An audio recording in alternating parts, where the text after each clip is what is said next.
animer la fonction ressources humaines. C'est ce que nous prédisent les 4 parcs du management Made in USA comme il se doit.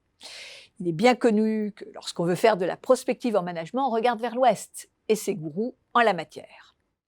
Or, dans leur podcast All In, hyper écouté aux États-Unis et très puissant dans le domaine des startups, 4 chefs d'entreprise, investisseurs, capital risqueurs, au CV long comme le bras, évoquent le modèle entreprise sans RH.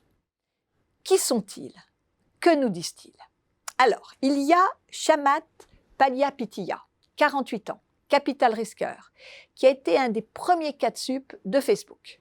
Jason Maccabi Calacanis, 54 ans, entrepreneur Internet, investisseur dans diverses startups technologiques, auteur et podcasteur.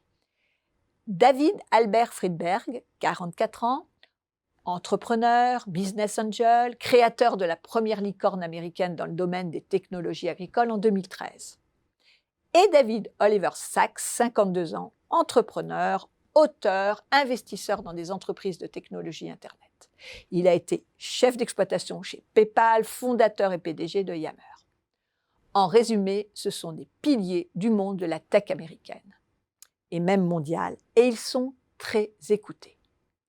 Que nous disent-ils dans leur épisode du 1er mars 2024 ?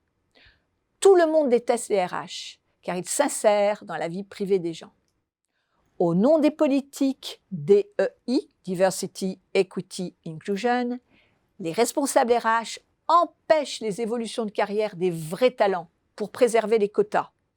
À partir de son propre exemple, Jason Calacanis explique que les hommes blancs sont victimes de ces dispositifs qui leur interdisent d'évoluer. Les ressources humaines sont générateurs de bureaucratie qui grèvent la performance. Conclusion. Pour avoir de la performance, il faut supprimer cette fonction qui n'apporte aucune valeur ajoutée et même fait perdre du temps et de l'argent. D'ailleurs, Chamath Palihapitiya déclare « Aucune entreprise dans laquelle j'ai un contrôle majoritaire n'a de département RH ». Il met en place une organisation très spécifique.